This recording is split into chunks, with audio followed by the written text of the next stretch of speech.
Toronto স্কারবোর south ওয়েস্টে ক্ষমতাসীন liberal MP বিল বিলার যুক্তরাজ্যে কানাডার হাই কমিশনার নিয়োগ পাওয়ার পরই সামনে আসে কে হবে তার স্থলাভিষিক্ত। বাংলাদেশি অধ্যুষিত এই এলাকায় প্রার্থী হতে যখন আগ্রহীদের দৌড়ঝাঁপ, তখনই ট্রাম্প কার্ড দেখান প্রধানমন্ত্রী মার্ক কার্নি।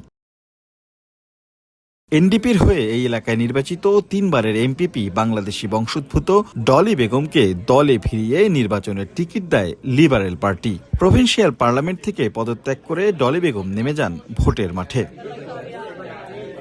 13 এপ্রিল ভোটকে ঘিরে এখন সরগম পুরো এলাকা। পথে পথে দেখা মেলে ভোট ফর ডলি, আর প্রচারণা চলছে সর্বত্র।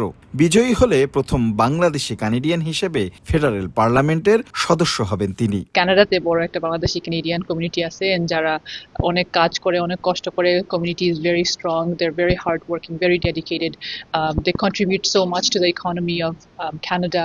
এন্ড অফ কোর্স আপনারা যারা বাংলাদেশে আছেন, আমাদেরকে দেখতেছেন, please do pray for us. MP নির্বাচিত হলে কমিউনিটির সুবিধা অসুবিধা সংসদে তুলে ধরার কথা জানান বাংলাদেশের মৌলভীবাজারে জন্ম নেয়া এই প্রার্থী। জানালেন নিজের আরো পরিকল্পনার কথা। এখানের মানুষের যে কষ্ট, affordability crisis, housing crisis, health care নিয়ে যে সমস্যা, এগুলা আমরা প্রভিন্সিয়াল লেভেলে ভালো একটা কাজ করতে পারার কারণেই আসলে মানুষ যে ভালোবাসা, মানুষ যে আদর, স্নেহ এন্ড রেসপেক্ট, যেগুলো আমি যেটা I've been able to get that from the community and I'm really grateful for that. নির্বাচন বিশ্লেষকরা ভোটের মাঠে ডলি বেগমকে এগিয়ে রাখলেও কনজারভেটিভ প্রার্থী ডায়ানা ফিলিপোভা সহ আরো 7 জন প্রার্থী লড়ছেন এই ভোটযুদ্ধে।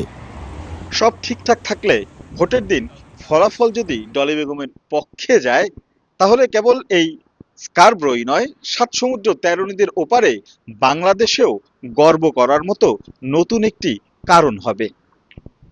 রাশেদ লিমন, সময় সংবাদ, টরন্টো, কানাডা।